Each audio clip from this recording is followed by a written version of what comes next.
What's up, collectors? Welcome back to Films by Color, and welcome back to another edition of This Week in Physical Media, where we talk about all the Blu-rays and 4Ks that are dropping this week. Tomorrow, Tuesday, January the 16th.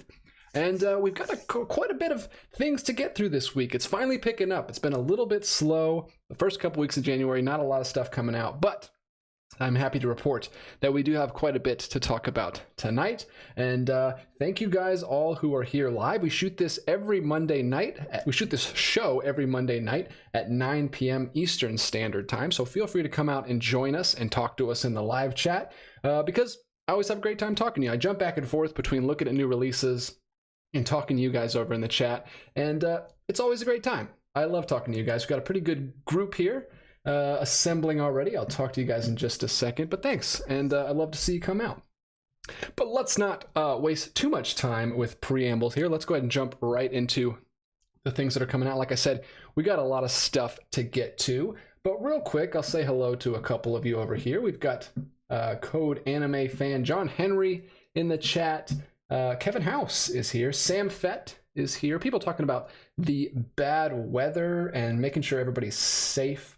Very cool, very cool. Sam Fett says, hope everyone stays safe with the bad weather. Yeah, I didn't experience any of that. I live in Atlanta, Georgia, and it is not that cold here at all. I took my kids out hiking this afternoon right before dinner, and we went for a good walk, and it was nice. But yeah, sorry for the guys who are out there in some really bad weather. Hope everybody's staying safe and cozy and indoors. Connor Nielsen is here. Welcome, buddy. Michael Smith is here. Jeffrey Patrone, lots of good people here. Beetlejuice is here. Thanks for popping in. He says, let's go. Needed some viewing content. Well, thank you. It warms my heart that I know that you have me on and you, I don't know what, maybe in the background, maybe in the foreground. I don't know where I am spatially related to whatever you're doing, Mr. Beetlejuice, but thank you so much for having me. Still haven't seen your film. Probably should do that before the sequel comes out, but thank you for being here. Let's go ahead and jump into the new releases. I'm gonna switch over to my other monitor. Hopefully you guys can still hear me and all the technical glitches are ironed out. And here we go. We've got a good bit of stuff coming out here. We've got a Steelbook. We're gonna jump right into the Raid Redemption Steelbook. This is a franchise that I still have not gotten into. I don't know if it's really my thing. I'm not a big action movie guy, and this is confusing to me as a non-fan why it's called the Raid Redemption. I thought this was like a third one or something, but this is the original. This is all the way back 2011. Apparently, that's just what it was called. And yeah, we've got a Steelbook here from Sony Pictures. Looks pretty cool. Kind of the original poster. Which I think that's what it was. I don't know if the text was laid out that way, but it's a very cool poster. Yeah, I think that tells the story well of what I know about the film. I know it's kind of like him making his way through this building. And I don't know if that's the first 4K release of this or not, but it's cool. I know a lot of people love Steelbooks. It is an unrated version of the film. And there you go. There you go. Raid Redemption 2011, a fan favorite, a cult classic, and beloved by many, many people. So I know a lot of people will be excited about that. Let's see what people are saying. Hey, Kyle's Movie Collection's here. Welcome. Welcome. Let me switch over to this so you guys can see. And of course, my intro is going to start.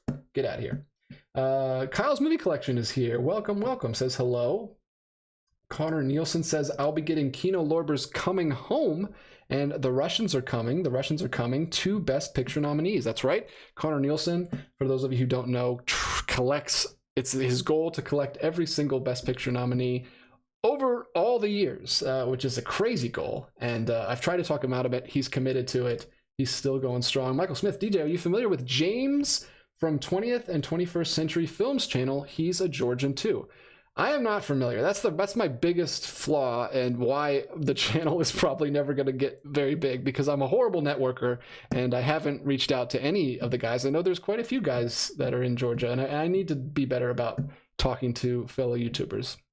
I've started getting better about like commenting on other people's videos recently, but I need to get better at that too. This is not enough time in the day, man. But I do watch a lot of other film YouTubers. I need to make the effort to comment. Connor Nielsen, weather has been a little snowy and icy in the PDX, but it's been super cold.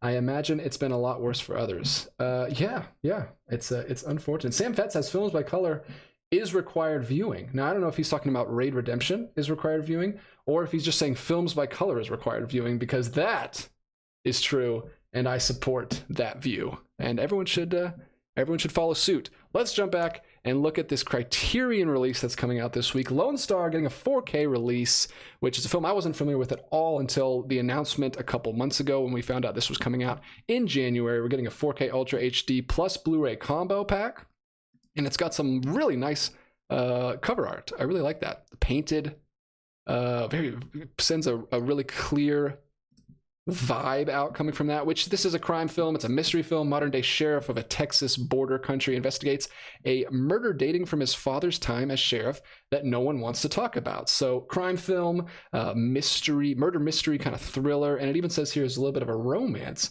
in this one, which makes sense. This is a 90s film. They've been putting out, I feel like Criterion's been putting out a lot of 90s films lately, with Eve's Bayou and that other crime movie that they just put out that I can't remember the name of, but they've been putting out a lot of 90s stuff. This is from 96, and yeah, it seems like an interesting movie. I know my wife, Grace, will be very interested in that one. She loves crime dramas, especially kind of murder mystery stuff. So there it is. It's getting a 4K. It's also getting a Blu-ray release. So if you just want the Blu-ray, if you don't need the extra 4K, you want to save $5, well, in a sale, I guess it's $10 if you're not buying it in a sale, but you can wait for a sale. Everybody waits for a sale. So that's coming out soon. And let me know in the chat what you guys think of Lone Star. People are already talking about it there, which is cool. Go ahead and put any questions or opinions that you have there. That's right. Ken Carlson coming in for the win there. One False Move was the movie I was thinking of. One False Move just came out. Another 90s crime film. Let's see. We've got... Michael Smith says he's getting Lone Star in the next flash sale, so that's good. That'll be here before we know it. Before we know it, it'll be July, and we'll be emptying our wallets yet again. Kevin House says he needs to rewatch Lone Star, but it is an excellent film. And then Henry Lapierre, G-Kids release of Ernest and Celestine, a trip to... I'm going to butcher that. Gibberitia is my top want of the week. Well, we're going to get to that, sir. Don't get ahead of us, Henry. Hopefully, I can somehow start working on my French pronunciation. Did not take French. I only took Spanish in high school, and only 2 years of that. So I am completely lost when it comes to French pronunciation. But I have started working the Duolingo app. I've started taking French lessons from the little Duolingo app. Don't know how well that is going to prepare me to say these impossible to say Criterion names, but I'm working on it, and it's fun. It's really fun. It's really addicting. I don't know if you guys use the Duolingo app, but I am quite enjoying it, and I recommend it. All right, next up is a huge one, guys. This one is big. This is a beautiful box set that I have actually this was on my radar quite a while ago. Someone in one of these videos, one of these live streams, somebody brought this up a long time ago, and I had full honesty, I had no idea what he was talking about, but I did try to look into it a little bit after he mentioned it was coming soon. But now that I've seen the box set, it is super impressive. Arrow really pulled out all the stops on this one. It looks amazing. I saw a video that Cyril at Midnight here on YouTube did. He's already got an early copy, and it looks awesome. It's such a cool looking box set. I'll show you the overview picture here. Look at that. Look at that. Holy crap. So we've got, how many films is this? Is this 10 films? 10 films, I believe, and you've got 5 or 6, maybe it's 12 films. I don't even know, but it's 6 cases, and they've all got reversible artwork. I think there's 2 films in each case. You've got 6 discs here. You got a ton of art cards. You got a giant poster, and a booklet. They did everything for this. This is Coffin Joe, which I'm not familiar with. I don't know if his stuff is going to appeal to me or not. I feel like I need to do a little bit more research before I just blindly buy a horror box set, because I'm not a huge horror guy. But if you are familiar with Coffin Joe, give us a little feedback in the chat. Let us know exactly what we're in for with these. But this is a beautiful box set. I mean, look at that. I love that kind of retro stippling pop art comic book kind of style with the distressed grungy kind of overlay over it, and you've got all the films there on the side. So super cool box set, and yeah, it's coming out tomorrow from Arrow Video. 11 movies, says right there at the top. I could have just read that. 937 minutes of Coffin Joe goodness. Horror movies, these are recent. These are from 64 to 2008. So maybe not my thing. I'm not a recent horror guy. I usually like 60s and before is usually my stuff. So I don't know if I'm going to pick these up. I've already heard from a couple people in the chat who have, in the comments section, who have picked this box set up because, or that are going to pick it up. I guess it hasn't come out yet, but people in the comments saying they're going to pick it up. On my last Arrow sale video, if you didn't see that video, go ahead and check it out. And there's an Arrow sale going on, 50% off all Arrow video titles at your local Barnes & Nobles. So go ahead and check that out. I picked up the recent Barbarella release, the 4K limited edition slipcase, did an unboxing video of that on the channel. That was the last video that was uploaded. A lot of great feedback on that. Thank you guys so much for watching and commenting as you always do. That was a really fun movie to watch recently. I'm going to check out what people are saying over here. Jeffrey says he just got the Kino Lorber Fritz Lang Silent Collection, mostly for Die Nibelungen from the Rex here. So thanks, chat, specifically at Connor Nielsen. Well, thank you so much, Connor, for recommending things. And I'm so glad you got that set, Jeffrey. I have that set as well over there on the boutique shelf, and it is an amazing set. It looks awesome. I haven't had a chance to dive into it yet, but I'm very excited. And just like you, I'm most excited about Die Nibelungen because I'm a huge fantasy fan, and we don't have enough fantasy movies, unfortunately.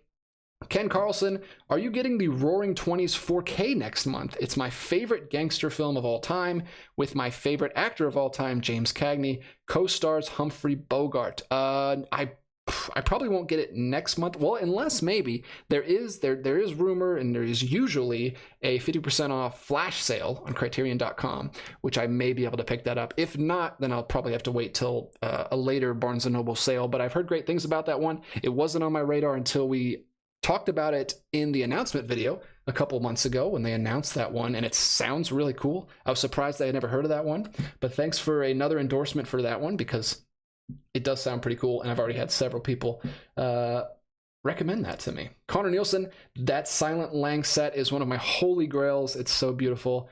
It is, Connor. I'm not trying to rub it in. But it really is. It looks great. Michael Smith, Grace should watch Grace should watch Out of Time. Really good Denzel film from the director of One False Move. I will make a note of that and let her know. Ben loves movies. Coffin Joe is a character from Brazilian horror films. He is sort of like Freddy Krueger. Oh, interesting. Wow. I just assumed that was because a lot of time they do like director's box sets, but that is not the director. That is the, like you say, Freddy Krueger of a film series. Wow. That's really interesting. I did not realize that. Well, thank you. Thanks, Ben, for popping in. And that is why I have you guys here, so I don't make a complete fool of myself. All right, let's jump back in and see what's coming up next. This is a really interesting release. I was looking at this earlier, and it caused me to go down a rabbit hole of all of these different Film Masters special edition series. There's a bunch of them. I was clicking on a bunch of them on Amazon, adding a bunch to my wish list, because these look really, really cool. These are like genre films, sci-fi, fantasy films. This one's called The Devil's Partner, newly restored from a 4K restoration from the original 35mm archival elements.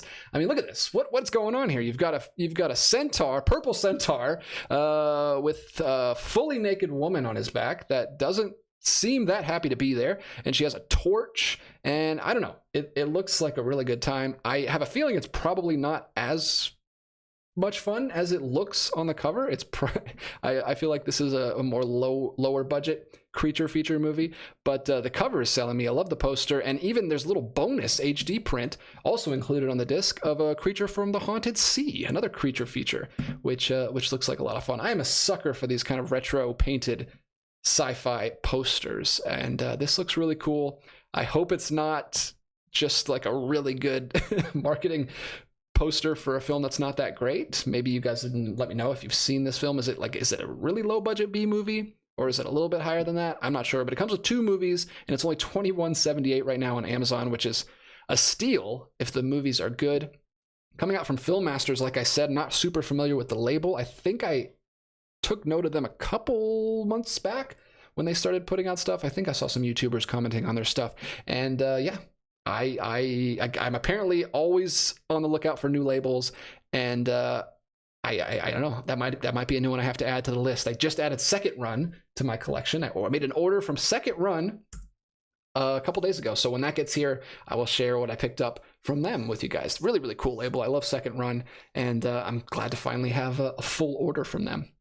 But let me know what you guys think about that film, or both of those films, I guess. The first one being The Devil's Partner.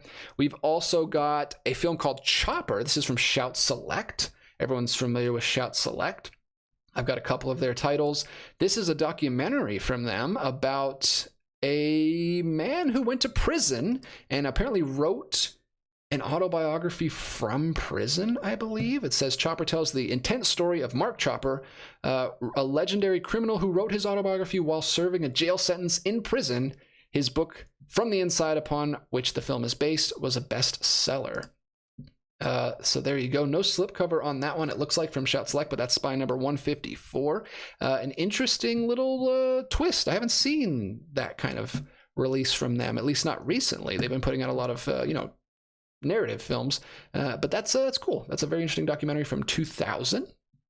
And then I'll save the Kino Lorber release for when we got some other Kino. We're gonna tackle all the Kino Lorber together real quick before I jump back to you guys in the chat. We're gonna knock out Ernest and Celestine, which somebody just brought up. I think it was Ken. If you haven't seen the first Ernest and Celestine, is it Celestine? It's a French animated film, but there is a dub, and I think I originally watched it on what was it? Criterion Channel. I believe I watched it on Criterion Channel. Here it is. This is the sequel film put out by G Kids. G Kids is putting out so much good stuff. I would like to just start picking up all the G Kids movies, but it gets kind of pricey. They put out a lot of good stuff. So this is a French film. I'm assuming it's the same creative team as the original, but the first one is excellent. I didn't hear anything about this. This wasn't nominated, at least for the Globes. I don't know if Critics' Choice nominated this one. But if it's anywhere near as good as the first one, it should be nominated, because the first one's great and a lot of fun, and I love the animation style. And but yeah, it's about a bear, big bear guy, and a little mouse girl, and they just go on an adventure together in France, and it's illustrated beautifully. It's like this painterly style. Not really getting a great view from the cover there, but the animation is great in moving. If it looks as good as the first one. Like I said, I've only seen the first one. I don't know where I can get my hands on the sequel, but I guess I might just have to go ahead and buy it just based on the first one. I'll show you some screenshots here so you can kind of see what it looks like. But yeah, it's got this kind of painterly style. The lines don't always connect, but the paint, the colors are what connects them. I really like the art style, and I really like the first film. So I gotta get my hands on that. Lots of sequels coming out this year for classic animated films. You got Chicken Run had a sequel this year as well, which I didn't get a chance to see. I need to see that as well. Lots of animated stuff I need to see. I'm gonna try to watch a lot more before award season is over. But I especially need to see The Boy and the Heron, which I still haven't seen. I don't know if I'm gonna catch that in theaters. I might have to wait till streaming or rental, but really want to see that as well.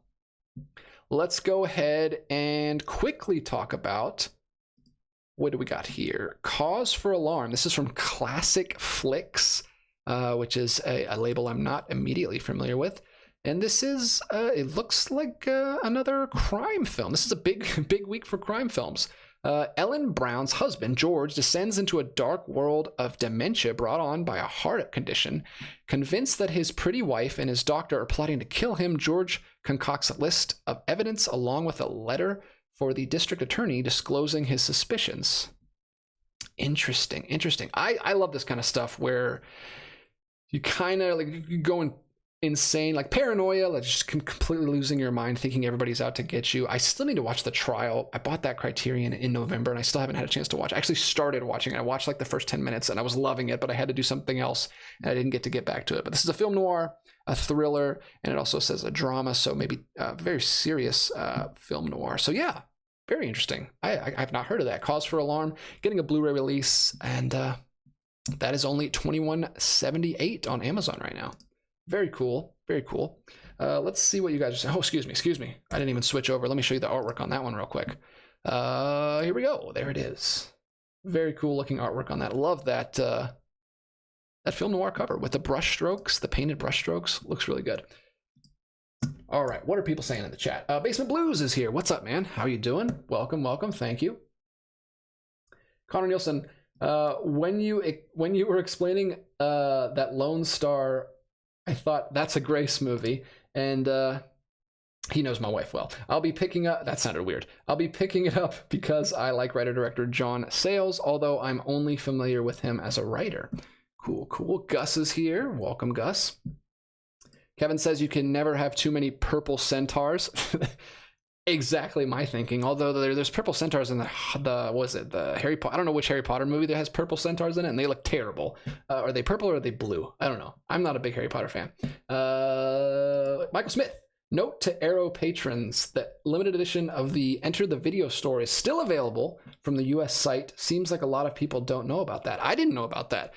In my recent Arrow video, I showed that set, but it wasn't the original limited edition set with like the box that comes up and everything. It was just the re-release that's like just a standard slipcase. So I didn't know that was still available either. I might be tempted to pick that up if the films are any good. Let me know if you've seen any of those 5 films that are in the Arrow Video store set, because I'm not familiar with them. But Connor says The Boy and the Heron is serene. Very good descriptor. You're selling me on it. You already told me before that I need to check it out, and I really do. I'm behind on movies. I've been playing catch up, but I've been watching a lot of good stuff lately. We watched a lot of stuff this week. I think Friday we watched Anatomy of a Fall, which was amazing. One of my favorite films of last year.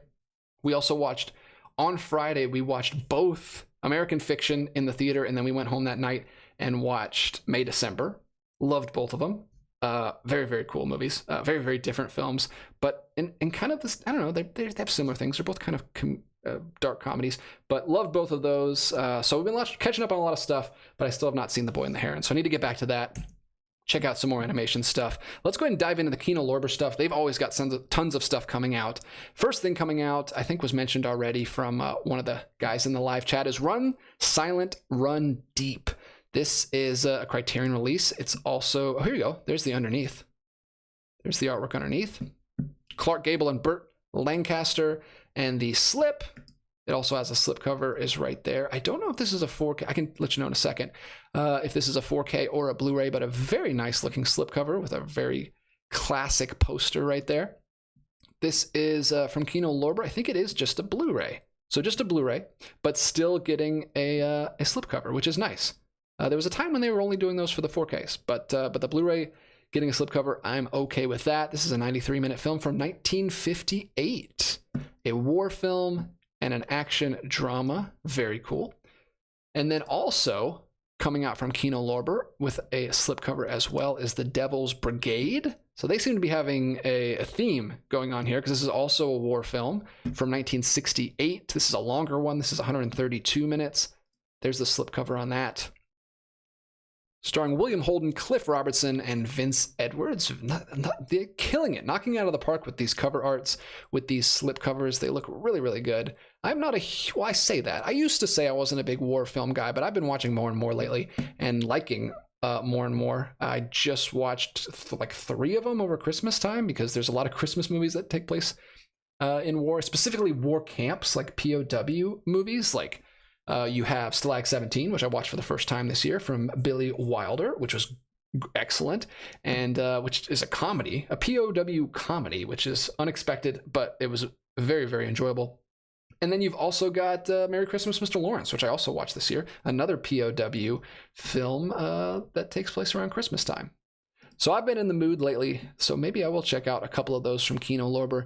And then we've got one other release from Kino Lorber, I believe. Yes, right here. Also comes with a slipcover. This is Coming Home from 1978, 128 minutes. Very different. No, it's not very different, actually. So it's also a war film.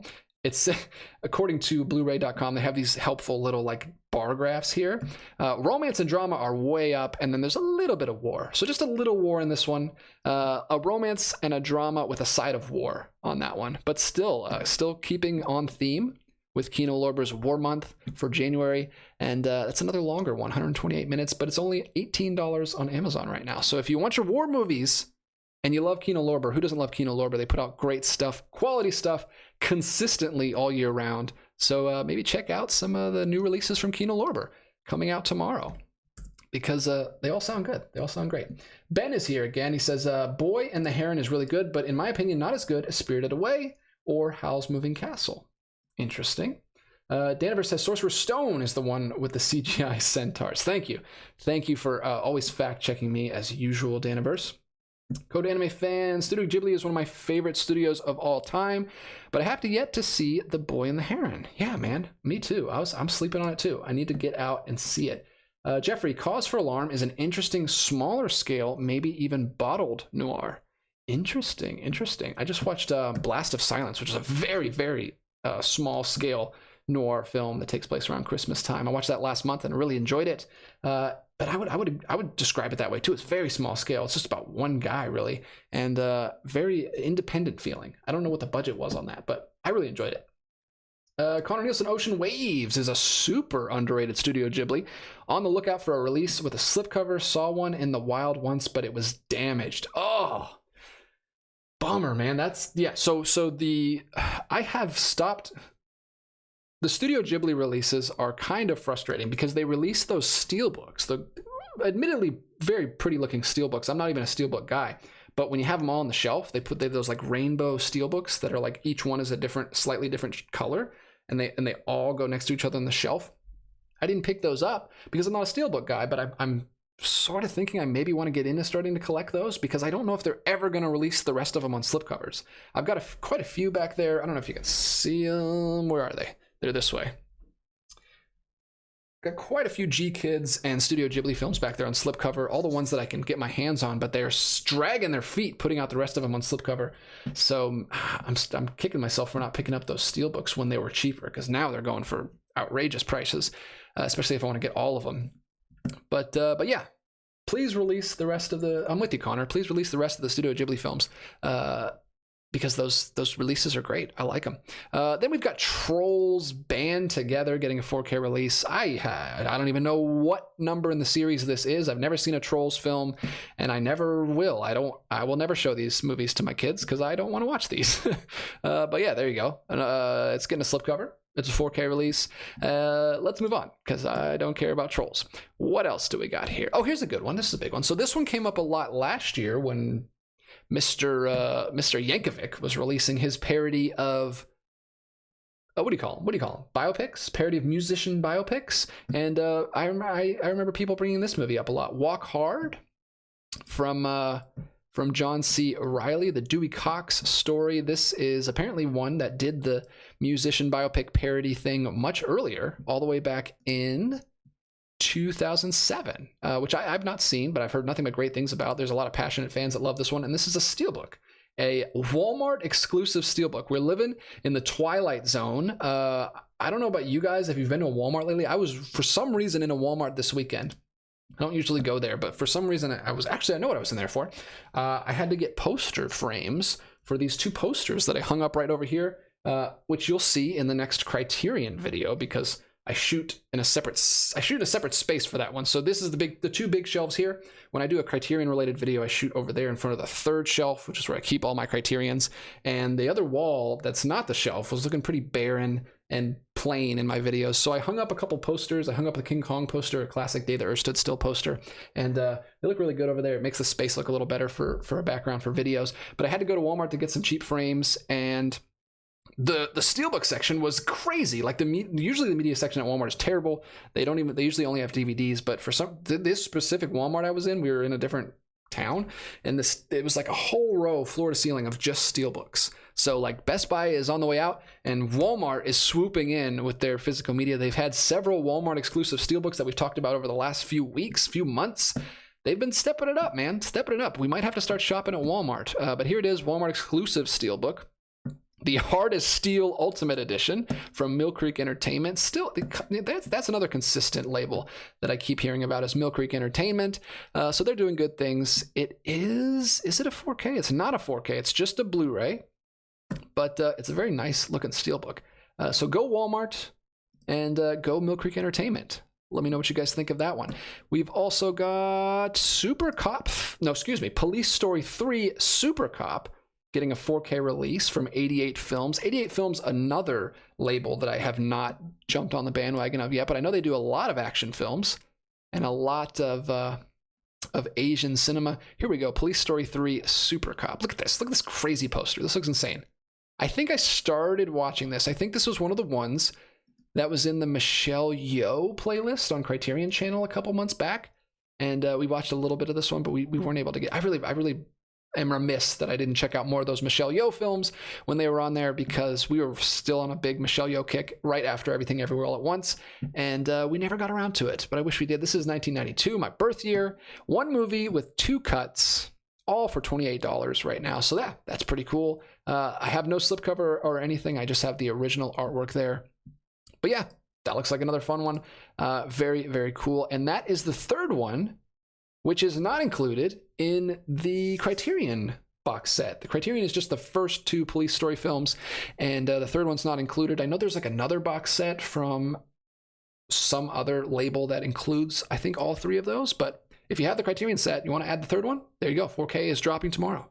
And let me take a sip here because I'm losing my voice. Talk amongst yourselves for just a second.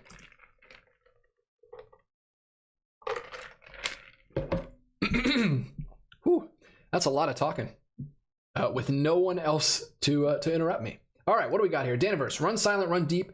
Good Don Rickles film debut, and I believe his only serious role. Interesting. Let's see. Connor Nielsen here again says, Vince Edwards got to show up for my The Killing alums. Okay. Connor does do this. He'll watch movies just because it has actors that are in other movies that he likes. He's a big alumni fan for his favorites. I know he loves to watch every actor's work that has ever done anything else that is in Twin Peaks. Kevin House says Run Silent, Run Deep was directed by Robert Weiss, who made Great in so many different genres. Interesting. Michael Smith popping in. None of the Walmarts here have any Steelbooks of the exclusive collector's editions. Yeah, that's the way it was. I don't remember where I was when I went to this like mythical Walmart that had like a complete wall of Steelbooks, but it was pretty cool. it looked great. I didn't buy anything, but there was a lot of stuff there, and yeah, I guess it's like a crapshoot. You don't know which Walmarts are going to have a good section and which are going to be like, you know, a normal Walmart. But yeah. Ethan Edwards says Walk Hard is stupid but a lot of fun. You can have the kids, but you leave me my monkey, which I hope is a quote from the film, and he wasn't actually talking to me there. Let's see. Code Anime Fan, regardless of the quality of the film, Michelle Yeoh always gives a great performance. She is. She's a professional. She's great. She's always good. What else do we got here? A few more things to jump on before we transition to full Q&A with you guys in the chat. A film called White Rush from Dark Force Entertainment, a 2003 action thriller, a little bit of a drama. A group of young tourist couples come across a drug deal gone bad while on vacation. And that is it. That's the whole description. That's all you need to know. It looks like a female-led action thriller there. And then we've got The Child. Blu-ray from Wellgo USA, a 2023 film, which is another action drama. So we've got a lot of themes this week. Actually, we don't have a lot of themes. We have a lot of films that fit into 2 themes this week. It's action thrillers, and it is war films, and it's troll movies. Speaking of troll movies, what the heck is this?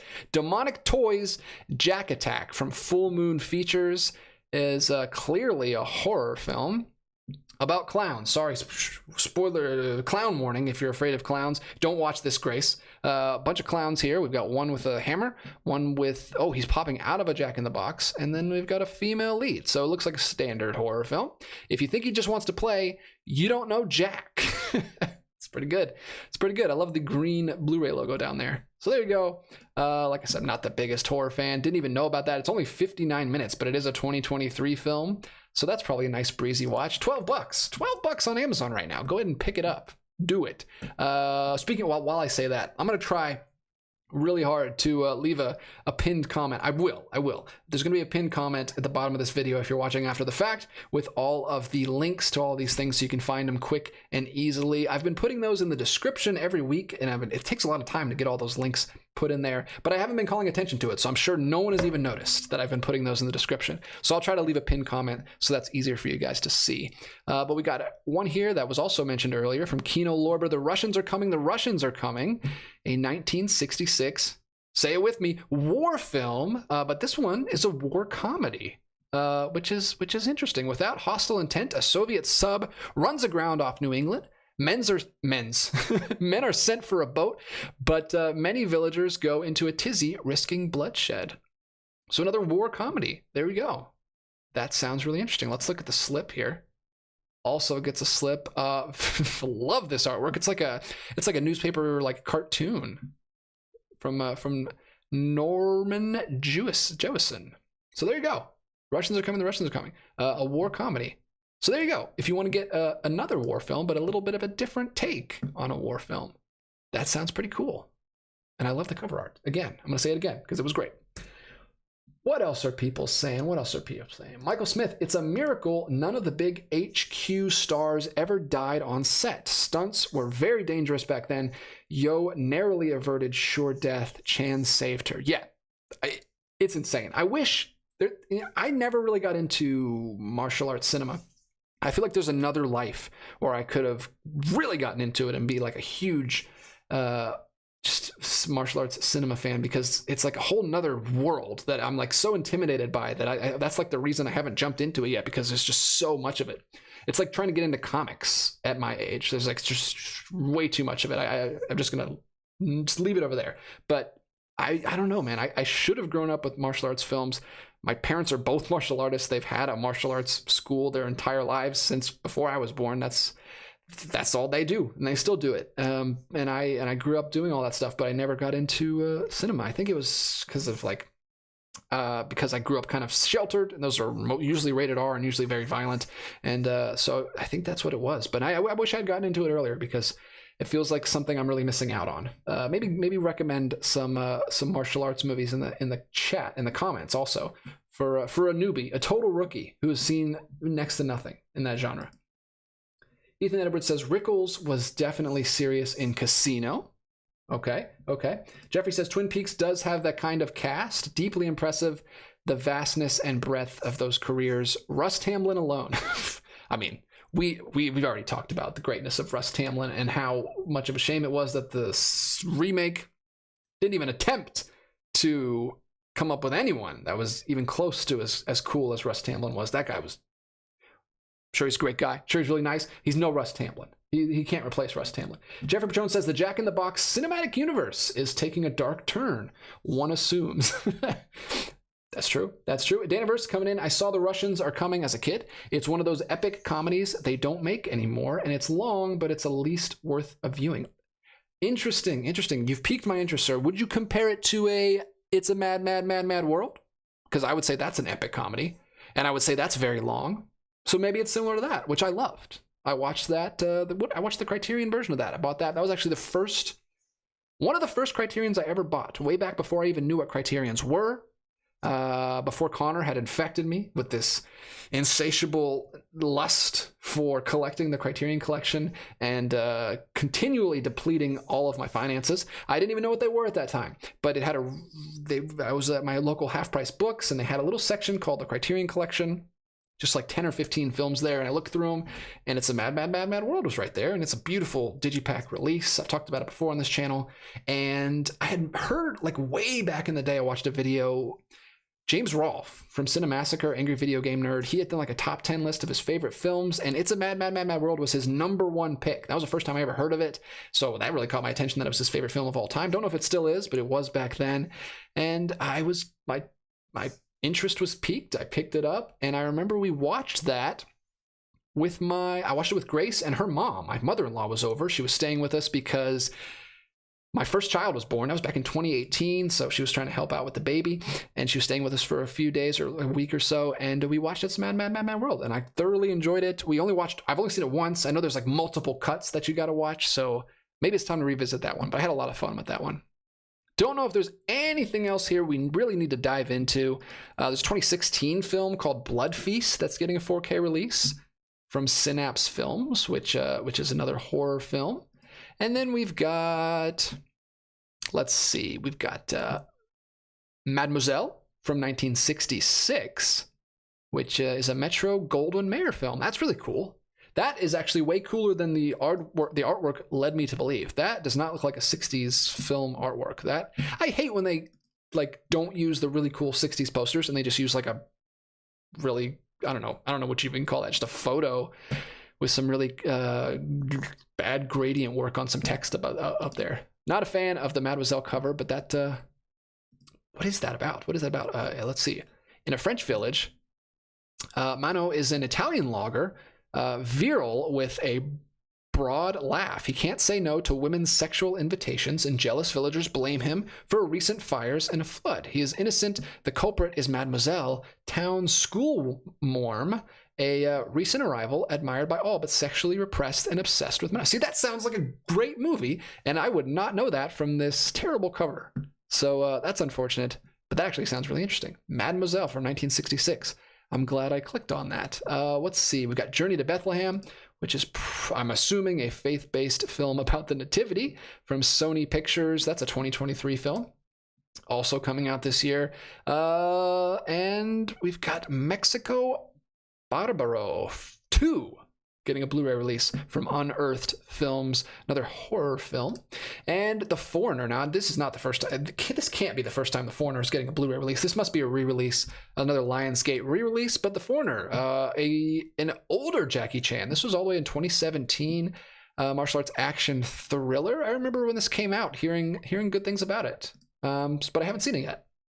But I love me some Jackie Chan. Jackie Chan's the man.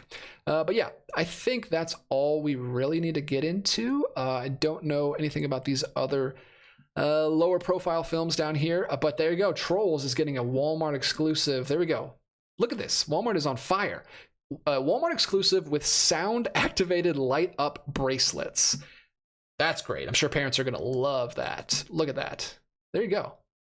I guess they're just sound-activated light-up bracelets. They don't actually make sound, so they're not going to annoy the crap out of the parents. But yeah, that seems excessive, but Walmart's putting in the money, putting in the work to become the Best Buy replacement. All power to them. I don't know how much I'm going to be shopping there. But that is the news that we have this week. Let me know what you guys are most excited about in the chat. Let's talk a little bit more because we got that in under an hour. We were flying through it this week. So the people who don't care about my incessant rambling and just want to know what's coming out, you can go. You're thrilled that I didn't waste your time this week. Got it in 45 minutes. So there you go. That is all the news that's fit to print. Let's jump back and see what people are saying. Let's see. Connor Nielsen, that's not fair. 1941 is incredibly well directed. The script from Zemeckis and Gale sucks though. I don't know what he's talking about or who he's talking to. He must be talking to someone else in the chat. But anyway. I'm going to keep things rolling right along. Sorry, Connor, I wasn't involved in that conversation. Daniverse, it's similar to It's a Mad World in terms of its all over the world approach and a huge, but it's not, I think he means cast, but it's not loaded with boatloads and boatloads of stars. Okay. So it doesn't have the huge cast, but it does have a big scope and it's kind of that same similar comedic style. Interesting. Like I said, you've piqued my interest. I might look into that one. Daniverse here, meant to put cast. So it does have a huge cast. Bailey said, Bailey's here. Welcome, Bailey. Mademoiselle is in my watch list.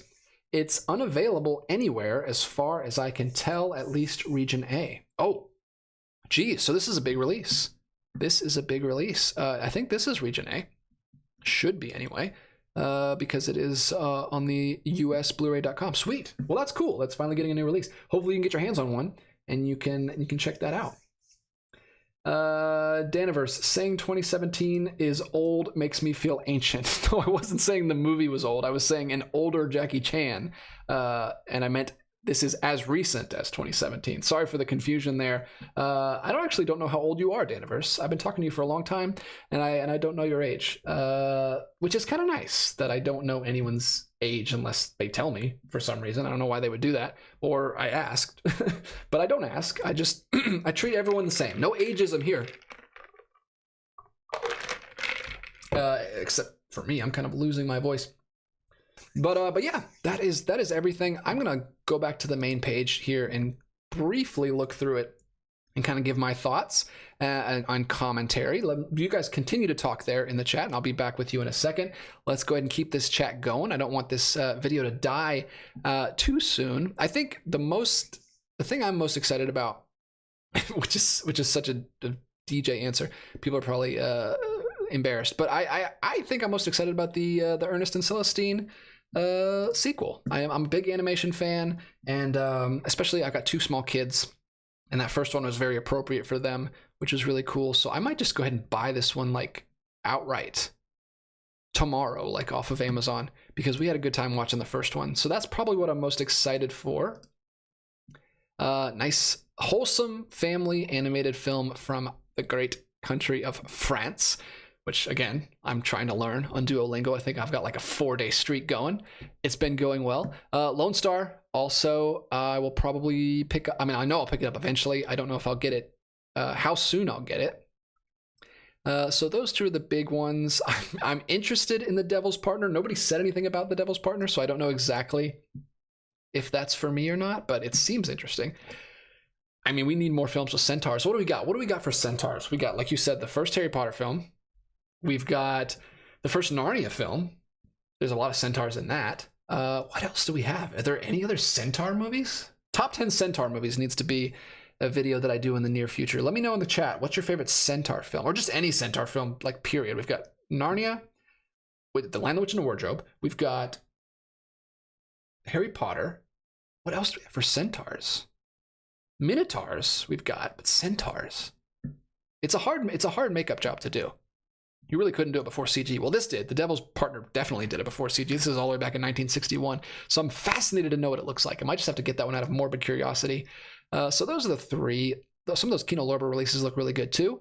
And like I said, the Coffin Joe, I don't know if it's for me, but it's a glorious looking box set. So if you have any interest in that at all, I would jump on it, because that is going to go out of print fast.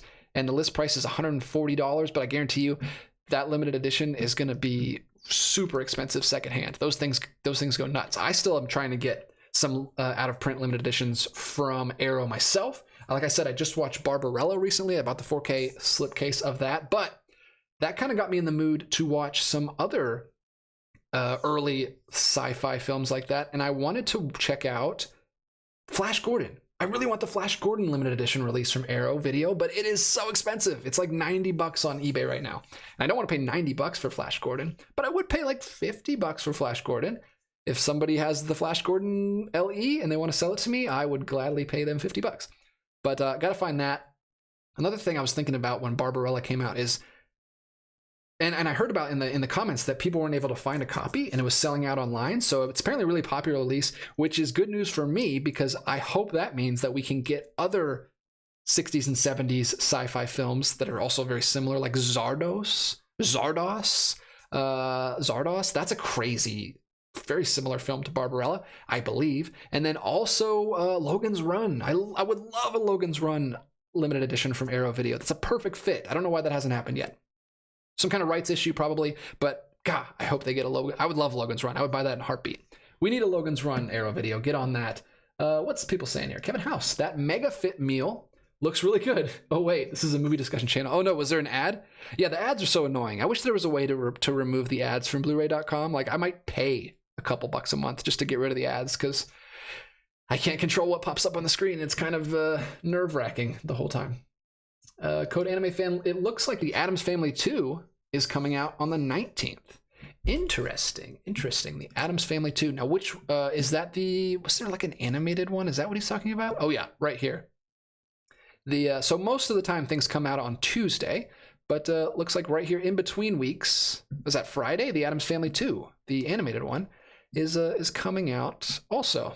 Don't know why that's not coming out on Tuesday, but we can talk about it a little bit. I have not seen any of the, well, I guess there's two. I haven't seen live action ones either, but I've not seen the animated Addams Family thing. That just completely went past me. I don't know if those are any good. I don't know if those are like family movies or just kids movies, but I haven't heard anything about those. But that looks like another re-release though, because it's only like $11. But thanks for pointing that out, Code Geese Anime Fan. Ethan Edwards says Walmart has the strangest people inside that no matter where the store is located. Well, yeah, there's a certain demographic. I wouldn't call them strange, but Ethan did, and I'm throwing him under the bus clearly. But no, yeah, Walmarts are fun. Walmarts are like, I don't know, you don't go to the store like in normal hours. You go at like 11 or 12 and just like walk around and have fun. I haven't done that in a long, long time, but maybe we all will be soon if they're like the new kings of physical media. Target's not having anything. Best Buy is stopping. I mean, nobody has physical media anymore. Walmart's going to swoop in and be the collector's savior, which is maybe the saddest thing I've ever said. We're living in the Twilight Zone. I say it again. To DJ Logic, I'm old, decrepit mummy. I didn't say it was old. I was saying that an older performance from Jackie Chan. What am I saying wrong? Why are people thinking I'm calling people old? I'm not saying anyone's old. I did not say 2017 was old. I said it's an older performance by Jackie Chan. Connor Nelson says, I'm 45 years old now. You are not 45 years old, sir. I've seen you, and you're actually a couple years younger than me. So get out of here. Michael Smith, do you and Grace have favorite films? If so, what are they? Wow. Probably, I kind of hate that question. Nothing against you, because it's a great question. And I should probably have a better answer prepared at this point because I have a freaking movie collecting channel. But this is what people always ask me this. Anytime I tell them, like my hairdresser just asked me this recently when I went back to get a haircut this week. It came up that I like movies and stuff, and she's like, "Oh, what's a movie I should watch?" I'm like, "I don't know. I don't know anything about you. I can't just recommend movies all willy nilly." But I don't know. I've got a Letterboxd account. If you want to go over there, it's under my real name, DJ Martinez III. But I don't know if I have my favorites on there, but I got my top 4, which is currently set to just 2023 films. So I guess that's not a good indicator. But I don't know. It's a Wonderful Life. I've talked about many times as one of my favorite movies. Eric Rohmer's Summer Tale. Actually, My Night at Maud's, I think, is my favorite Eric Rohmer movie. But yeah, I should probably do a favorites video just to get that out of the way, because it's such an impossible question. It just depends on what mood I'm in. It depends on what time of year it is. It depends on what I'm going through at the moment. Like it changes, just like music, like my favorite song. So it's an impossible question for me. Grace definitely has favorite movies as well. What are some of her favorite movies? She really liked Barbie this year. I guess I could talk about movies that I like this year, but we'll probably do a video like when the Oscars are coming up of our favorite movies. I think my favorite was Poor Things this year. Really, really like that. I need to watch it again. But yeah, Grace has a lot of favorites. She definitely has no, you know what? I'll direct you to this. I'll direct you to our Letterboxd. I'll stop rambling. And both of us on our Letterboxd, something we did together was our favorite film from every year we've been alive list. So that's 31 films right there that are some of my favorites. Another little sneak peek here. Little tidbit. I am working on a list that is similar, but just goes all the way back to like 1920. So it's like a favorite film from every year for like 100 years. So like 1920 to 2023 or whatever. And I've finished the entire list, but there's 2 years that I haven't seen a film from, which is like 1929 and 1931 or something. I can't remember the exact 2 years, but it's that time period, like between silent and sound era, when things are changing. So once I see 2 films from those 2 years, I'll be able to publish the list. It's still private right now because I haven't seen a film from every single year. But once I do, I'll publish that list, and that'll give a really good picture of my favorite kind of films from each decade. And yeah, I'll direct you to that, Michael Smith. Hopefully you're on Letterboxd, because if you're not, you probably won't be able to see that, but it's free. And I don't get anything from saying that. I'm not trying to promote Letterboxd, but I use it all the time. It's fun, and I recommend it. Thank you guys so much for tuning into that Letterboxd stats video, by the way. I did that again this year on a couple people's requests, and it went great. There's a lot of people interested in that. I thought it was going to be a really boring, like nerdy video, just me talking about, like self-indulgent video, me talking about my stats. I felt kind of weird about shooting it, but people were enjoying it. A lot of great comments, a lot of great conversation down there. So thanks for tuning in for that. I've got a stray Superman hair in my face. Paul Gilbrin Freitas. I'm sorry for that. I don't know how to say your name. He says Lindo, which I don't know what that means. Does that mean, I don't know what that means. Thank you, because he put a heart. So I'm assuming he's happy to be here. Welcome. Kevin House, centaurs in films always makes me think of Disney's Fantasia. There's a good one. Were those centaurs? Yeah, there are centaurs in that scene. There's also like fawns or something. Yeah, that's true. So there's another one. We've got 3. We're up to 3.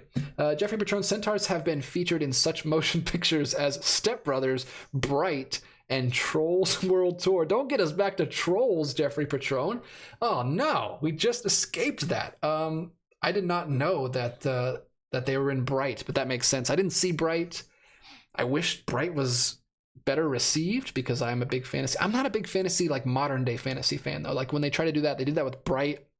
They did it with the recent Pixar film Onward.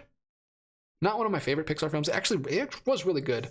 By the end, the story with the brothers was excellent, and I have two brothers, so it kind of hit me in a special place. But the concept of it didn't excite me because I don't know what's the point of having a medieval or like a fantasy world like that and just putting it in modern day and making it super boring. It's gotta be medieval times. Fantasy works in medieval times. That's when I love it. And we don't get enough of that. We don't get any of that. I just saw today that there is a Beastmaster release, 4K Beastmaster release from Vinegar Syndrome that had a limited edition box set that is now out of print and also going for pretty like $100 on eBay. But I would love to have that, even though I don't know much about Beastmaster. I don't think it's a great movie. I think it came out like after Conan, that time period. And but I'd like to check that out. But I don't want to pay $100 to check out a maybe kind of crappy fantasy movie. But I would like to own it just for the sake of it. And speaking of Conan Chronicles is coming out this month. I believe we're going to get to that here soon. I think it comes out towards the end of the month. Maybe on the 28th or the 30th. I can't remember exactly. Yeah, there it is, the 30th. We'll look at that in the next couple of weeks. Conan Chronicles is coming out from Arrow Video. It's getting a 4K release. And it's a nice, lovely deluxe slipcase with both movies in it. You can get them individually, and you can also get the one with both movies in it, which is going to be a little pricier. But I've never seen the Conan films, and I'm excited to because they seem like a lot of fun. I hear a lot of good things about it in some of my circles online. And that could be a fun one. That might be one I have to pick up this month. If the sale is still going on the 30th, I might have to pick that one up. That one might have to join the shelf. Let me know what you guys think of the Conan films, excuse me, not Conan, although I'm sure he's a great guy. But we're not talking about him. We're talking about movies, and Conan the Barbarian is a total blind spot for me, but I'd like to finally get around to those. Ethan Edwards says, get the Flash Gordon serials from the 1930s. They're so much fun. I would like to get into serials more. They serials really appeal to me. They're short, they're serialized, obviously that's why they're called that, but getting into little shorter bite-sized filmmaking. We talked last week about the Lace Vampires serial. That's supposed to be one of the best serials of all time. Has a really nice release from Kino Lorber with the slipcase and everything. I've seen it come and go online and in some of the Facebook groups, and I was tempted to get it just based on like hype around it and how great it's supposed to be.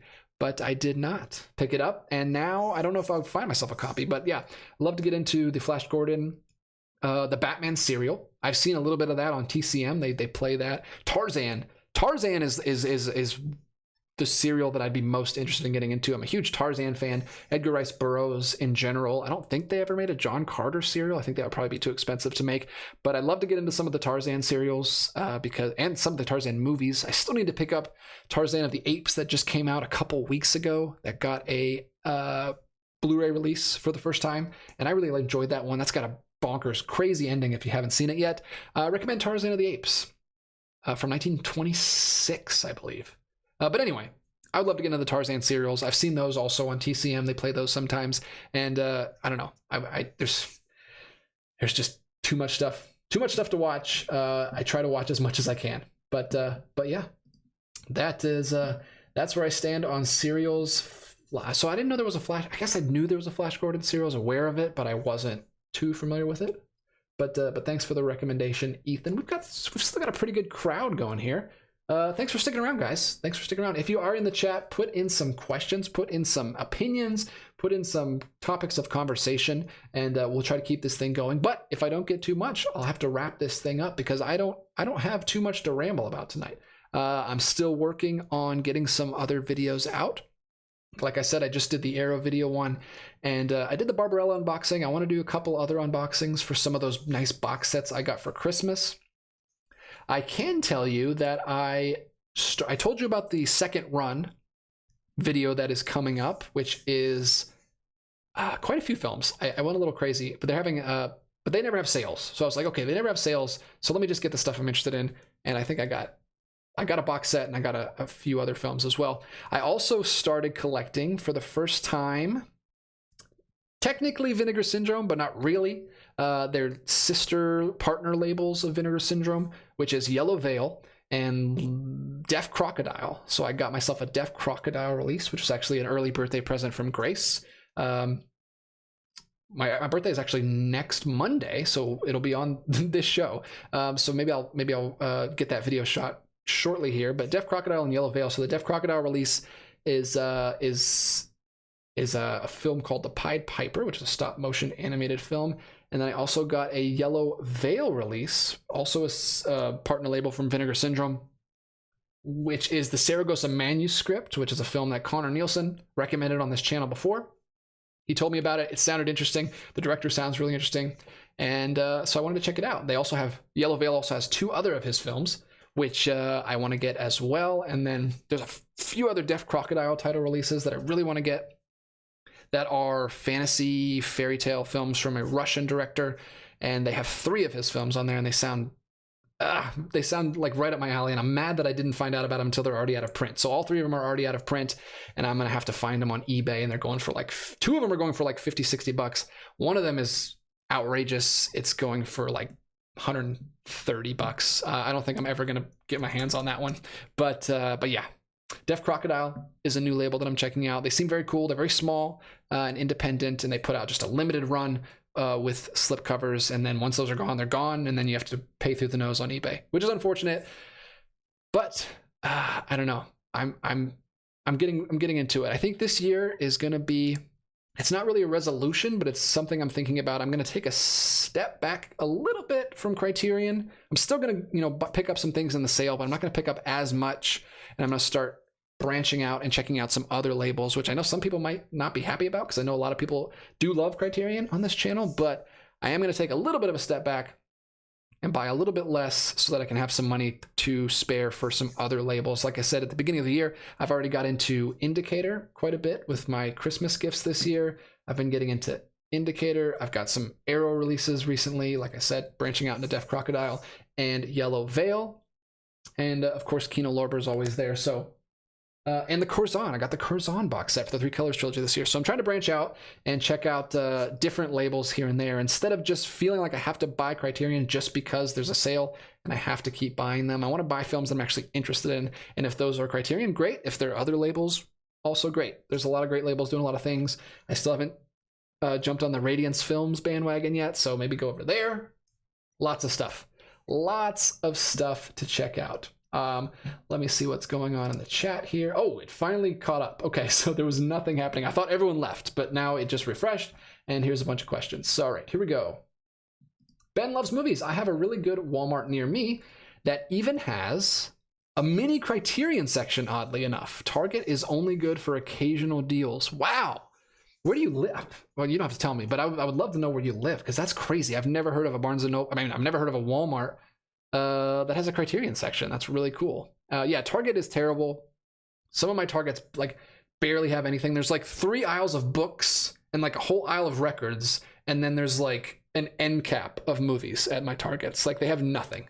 They literally have like a couple new releases, and then they'll have like a Scooby-Doo movie and like a few Studio Ghibli films that are the same ones they keep releasing, that are like Howl's Moving Castle, Spirited Away, Ponyo, Totoro, like all the big ones they just keep re-releasing. That's all. And then they have like nothing. They'll have like maybe a couple Christmas movies around Christmas time with like crappy DVD re-releases. But yeah, Target is terrible. They got, at least my Targets have nothing. All the Targets have been remodeled here, and they don't have any physical media anymore. But that's crazy that you have a really good Walmart. Let's see, Kevin House. I've been known to ask friends for a list of their 100 favorite films. 2 of them actually did it. I need to finally break down and do that. I have like a running one on my Letterboxd. I think it's like at 60 films right now. I need to just finish it and publish that list. That's something I'm going to do this year. I'm gonna try to to finish that list, pick my 100 favorite films, and publish that list so people can see that. Ethan Edwards, that's after a haircut. Whoa! What are you taking shots? I mean, is it too long? I mean, I think this is pretty short. I don't know. I went to a freaking private school my whole life, and we had to keep our hair super, super short. So I never go super short anymore. I'm still rebelling against having to cut my hair off for 6 years or however long that was. But yeah, this is after a haircut, man. Did you not see it? Like recently in these videos, I felt like it was outrageous. And this is actually a much more maintainable. Daniver says Bright is so bad. Yeah, that's a bummer, man. That would have been cool if we had got a cool fantasy film. Daniver says The Sword and the Sorcerer, Conan, and the Beastmaster all came out in the same year. Oh, I didn't know that. That's fascinating. And they're all very entertaining. Oh, that's good to know.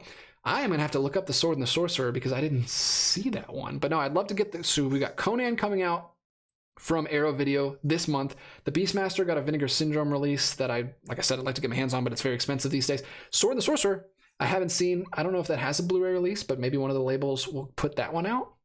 I need to watch more classic sword and sorcery from like the 80s because that's, I mean, I say that's like my favorite genre, and I always complain that we don't have any films, but I haven't even watched the ones we have. So I guess I'm a fake fan, but maybe I'll have to check out the Beastmaster. If I like it enough, maybe I will shell out for that Vinegar Syndrome release because it is really nice. It looks awesome. Code Anime Fan. They should have Conan O'Brien play Conan the Barbarian. Maybe in a sketch. I wouldn't want to watch a whole film of that. Didn't they just make a Conan the Barbarian movie? Like, well, I say just make it. It was probably like 10 years ago now, but it had like Jason Momoa. Was it Jason Momoa? Like before he was even Aquaman, and was he even Khal Drogo yet? I don't know. I didn't see that one. I didn't hear great things about it, but maybe I should watch that one. Again, I'm a fake fan. Jack Keating, evening DJ, glad to be here. Has anyone mentioned that Best Buy is marking down a significant portion of their media? Are they? Because hold on, there's some cool stuff for low prices. No one's mentioned that, and I am baffled to hear that because I have been going. I even shot a video. Like I shot a video at Best Buy recently after the same day that I shot the Arrow video at Barnes & Noble. I was like, oh, I'm gonna go to this Best Buy and I'm gonna find some things. This will be my video. My last trip to Best Buy selling physical media, whatever, blah blah blah. But I couldn't find anything. Like they had a good bit of stuff, but everything was like outrageously priced, like still so expensive. They weren't marking down anything. And the Criterions were like even more than they are at Barnes & Noble. They're like $60. It was ridiculous. I was like, holy, you guys are supposed to be selling this stuff out and you haven't even marked down at all. So have they finally done it? Have they finally marked down stuff? Because I need to go back to a Best Buy then. I've gone to like 3 different Best Buys a couple weeks ago. Over the last couple weeks, I've gone to like several Best Buys and they all have like nothing on the shelves and the stuff they do have is like really overpriced. So I didn't know that. That's really cool. If some of the Best Buys are doing it, I need to check again and see if they're marking stuff down. Gus is here. Says, DJ, Amazon has the double Conan 4K set for $44.99 and the set was delayed to $220. Oh no. So I won't be able to get it in the Barnes & Noble sale. Unless, somebody let me know, does Barnes & Noble let you pre-order things in the Arrow sale and then pick it up afterwards if it comes out later? Because then I could get it for 50% off. But I think $44.99 is probably around 50% off if I wanted to go Amazon. Obviously, I like to support Barnes & Noble and Arrow and Criterion directly, but if I have to, I guess I could go to Amazon and pick that double Conan set up, because that's not bad. $45 for 2 films, and it's a deluxe, like limited edition slipcase. That's really cool. You know what I wish Arrow did? I wish Arrow numbered their sets. They never number their stuff. Even though they're limited to a certain number, they don't like tell you what number it is, which would be nice. I like when they number stuff.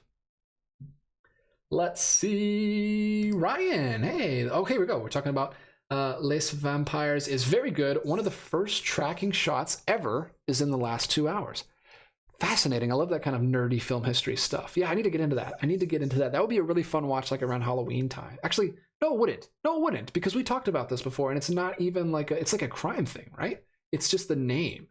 So I can watch that any time of the year. But I need to get into that. I need to watch that. Maybe I'll finally pull the trigger on that one, because that's been highly recommended here on these shows. Gus, also, Vinegar Syndrome has Beastmaster 4K with a slipcover still in stock on their site. They had it for $10 during the sale last week. I didn't even know they were having a sale. Did their sale extend to their other partner labels like Yellow Veil and Deaf Crocodile? Because there's definitely some stuff I would have bought if I would have known they were having a sale, but maybe it didn't. Maybe it was just Vinegar Syndrome proper. But yeah, I could settle for the slipcover if I didn't want to pay like $100 for the slipcase. limited edition release. But yeah, they still have the slipcover. I actually, it's funny that you mentioned that because I checked that out today. Somebody was selling in one of the groups I'm in. They were selling their slipcover release for like $30.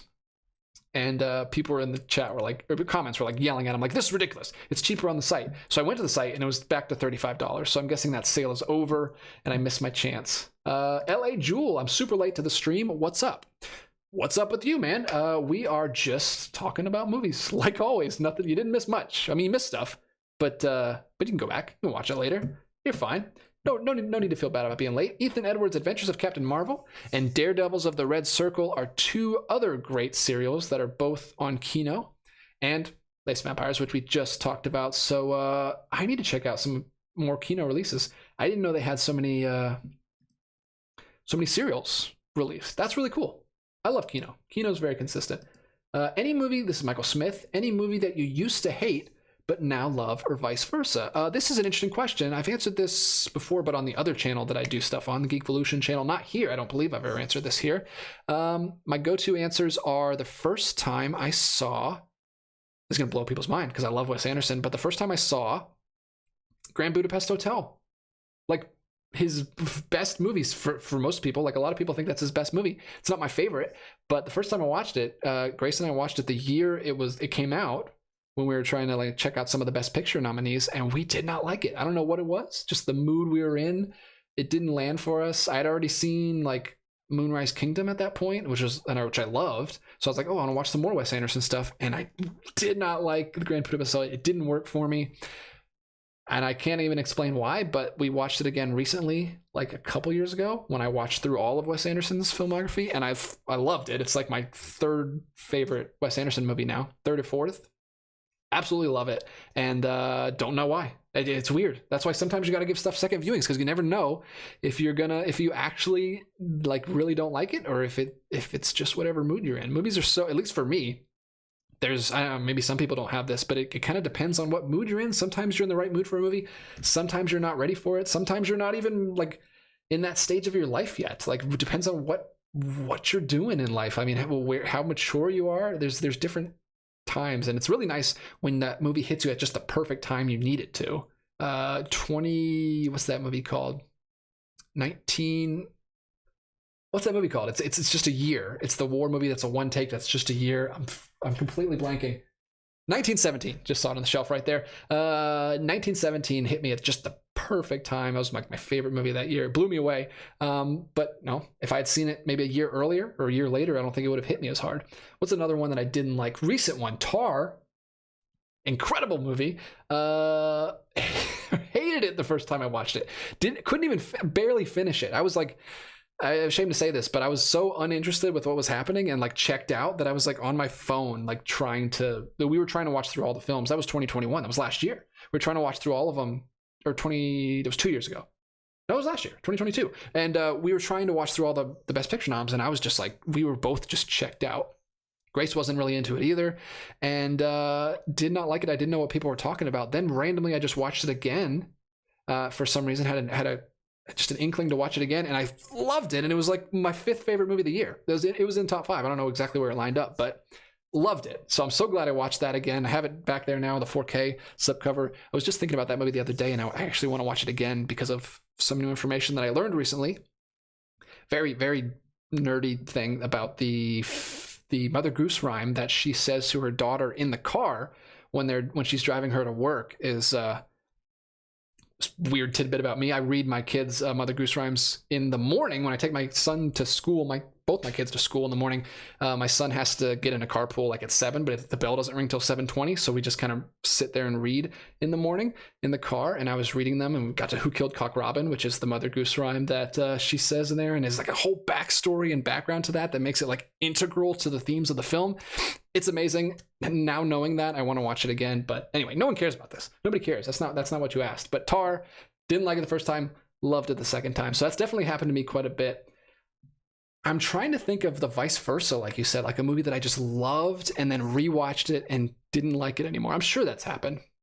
I don't know that it would like to that degree, like loved then hated, but there's definitely movies that I loved the first time and I don't want to watch them again because I know it's not going to be as the experience will never be that. Like seeing Avengers Endgame in the theater was like one of the best theater experiences I've ever had, like with the crowd.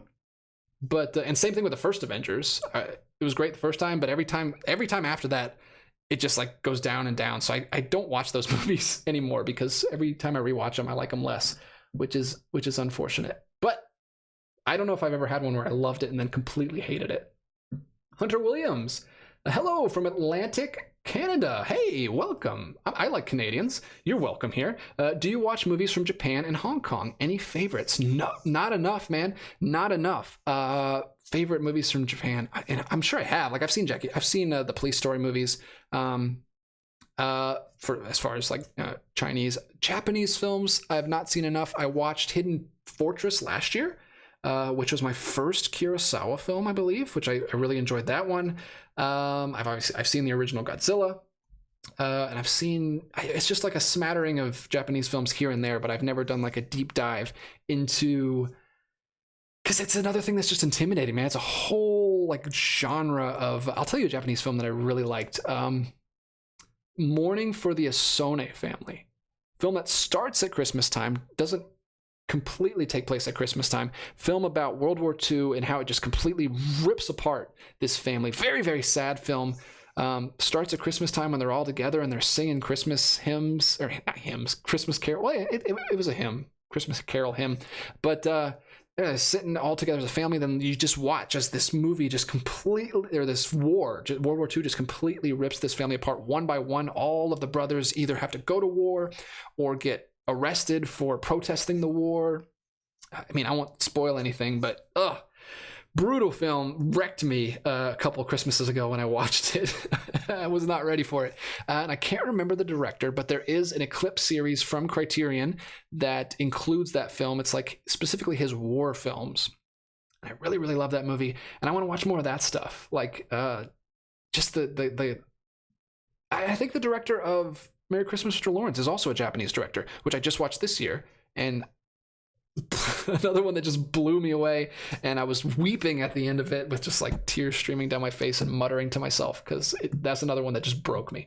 But no, I would love to. If you want to recommend Japanese films and Hong Kong films in the chat, I would love to hear about more. I've seen some, but I've not seen nearly enough, and you guys are the experts, so let me know which ones I should check out. But thanks, Hunter. Welcome to the stream. Kevin House, it should be about time for Criterion to announce its April releases. That's right. It is the 15th. So they didn't do it today. I guess they'll do it sometime this week. I need to keep my eyes out for that because I always miss it. And then I'm like, oh, crap, I got to get this video out real quick and talk about these new releases. And so hopefully I can be prepared for that one and actually be ready sometime this week when they do that. Although my kids are home again tomorrow. They're home today for the holiday for MLK Junior Day. And then they're also home tomorrow because of inclement weather, which is going to be nothing because I live in Georgia, but they closed all the schools in the entire county. So that's going to be fun, working from home with two kids under 5 running around. Ethan Edwards, Milestone and Cohen are great boutique labels too. I have a couple Milestone. No, yes. I have, what's her name? Reniger. She did, I'm never going to remember what that movie is called right now, but she does the kind of paper cutouts, stop motion animation, and she did a like Arabian Nights style film that I can't remember the name of right now because I've been talking about a lot of movies tonight, but I do have a Milestone release of that from her. Beautiful animation, one of my favorite animated movies, very visually unique, and hopefully I can remember that before the night is out and recommend it to you. But yeah, I've never bought anything from that other one though. Oh no, yes I have. Cohen is another one that I bought stuff from. I have the original Thief of Baghdad, the black and white silent film, and I also have another film called Blancanieves, which is a film that blew me away. Incredible film. It is an adaptation of obviously Blancanieves, Snow White, but it takes place in the 20s in like Spain, and it's about like a bullfighter, and very, very beautifully shot film. It's shot entirely like a silent film. It came out in like the late 2000s, but it's completely silent, shot all in black and white with intertitles and everything. And it's a beautiful film, a very dark film, but just an incredible film. If you like fairy tales at all, it's awesome. Love Blancanieves. But yeah, Cohen is great. Milestone is great. I don't have enough from them. I only have a few titles from each. Michael Smith, have you seen Excalibur? I think I have. That's the film, like you said, I don't think I was ready for yet. I did not like that one the first time I watched it. I don't think I was ready for what it was. I think I was still too young. But I would like to revisit Excalibur because I know that's a lot of people's... That's up there with people's kind of favorite medieval times and fantasy films. I need to revisit Excalibur. That's a good point. Thanks for bringing that one up. L.A. Jewel says Sword and the Sorcerer has a 4K from Scream Factory. I need to make a note of that because I have not seen that one yet. One I really did like recently was Dragon Slayer, which got a beautiful 4K restoration steelbook that came out last year. One of my favorite releases from last year. It's awesome. I completely missed that one going up. Never even heard of it. But if you haven't seen Dragon Slayer yet, that 4K is beautiful, and it's a really fun movie. I liked it a lot. Ben loves movies. Yeah, my local Best Buy is bringing down $25 to $35 steelbooks to $10. That's awesome. That didn't happen here, or else it didn't happen yet, because I was just at Barnes and Noble's like over the week, or Best Buy's over the weekend, and they were still charging like crazy prices. So I'll have to go check again and see if they have anything good. Jeffrey Trone just went to Kevin Smith's new NJ movie theater recently. What are some interesting theaters, or if you'd prefer, your favorite theater by you, DJ? Great question. Excellent question. I'm going to type a little bit while I say this because I'm going to look up what the Plaza is playing. But the Plaza Theater is an awesome theater. If you're ever in Atlanta, Georgia, go check out the Plaza Theater. That's where I got to see After Hours on 35mm last year. They play all kinds of really cool stuff. And I guess I can just show you right here. So I pulled up the Plaza. They play a lot of stuff. They're playing the Teenage Mutant Ninja Turtles in 35mm this month. But what I wanted to show you is they're playing Santan Tango, which I've butchered, but it is a 4K restoration of a 7.5-hour Hungarian film that I think I'm going to go to. So this is playing once only because it's a 7.5-hour experience. Saturday, January 27th, starting at noon. My friend John, friend of the channel, who's been on the channel quite a bit, he asked me if I wanted to go to this, and at first I was like, what? But I really think I do want to do it just for the experience. Like, just to say that I went and saw a 7-hour movie in the theater with other film nerds for the 30th anniversary and a 4K restoration sounds like a really cool experience and great memories. So right here, 7 hours, 19 minutes. This is supposed to be a masterpiece. It's a 90s film, I believe, from one of the Hungarian master directors. And he invited me to this, and I think I'm going to go. I'll be back in town for my birthday. So it's the 27th. I'll be back in town by then. So I think I'm going to check that out. I think I'm going to do it. That's crazy, but that's the Plaza Theater. They play really cool stuff. They were also doing Old Boy a few months ago when that 4K restoration came out, and I missed it. I wanted to go to it, but it was busy end of the year. But they do really cool stuff at Plaza, and it's a really cool looking theater. I wish they showed a photo here of what the theater looks like, but it's got this really cool marquee on the front. So that's great. And it's right down the street from Videodrome, which is a working video store that's still intact here in Atlanta. It's like a video store. They have tons of boutique stuff. I wish I lived closer to the city because I would love to pick up some stuff there and watch it first before I had to buy it. But yeah, very cool video store, literally in walking distance from Plaza Theater. So if you ever come to Atlanta and you want to hang out, I will definitely hang out with you at the Plaza or at Videodrome. There's a lot of cool stuff down there. Another theater is there's another theater that I can't think of the name right now in Atlanta. That is another theater that shows like older stuff, Criterion stuff. It shows like the best picture stuff. They show all the shorts and the animated shorts and stuff during the time. So yeah, there's a lot of cool theaters in Atlanta. One though that's not in the city, that's right by me in Marietta. I'm technically a little north of Atlanta, and there's a theater. We have a little Marietta Square, downtown Square area, and in the square there's a theater called the Strand. And I've been there when people come to stay with me. Connor came to stay with me a couple years ago, and we went to the Strand. That's actually where I met John, who's been on the channel. He used to work for TCM. He still announces the films at the Strand, and then kind of like gives a little background before we show the films. He goes up on stage, and that's where I first met him. He saw me there and recognized me from YouTube, and he came up to me and we talked, and we became really fast friends very quickly, very recently. I think it was just last year or a couple of years. We've only been friends for about a year now. And that's where I met him. The Strand is an awesome theater. They play they play a lot of classic stuff. It's a really old theater. It's like 100 years old, still intact. So it's more like a Broadway kind of theater. It looks really old, and it's super cold. So if you ever go there, like bring a jacket, because it's like just made of stone. So a little bit cold, but bring a jacket. and they have drinks and they have concessions and everything. It's very cheap. They just put it on to kind of keep the Strand alive. It's mostly set up by donors, but they play old classic stuff. And I got to see one of the coolest things they do at the Strand, again in Marietta, Georgia, is they have a organist. They fly an organist in.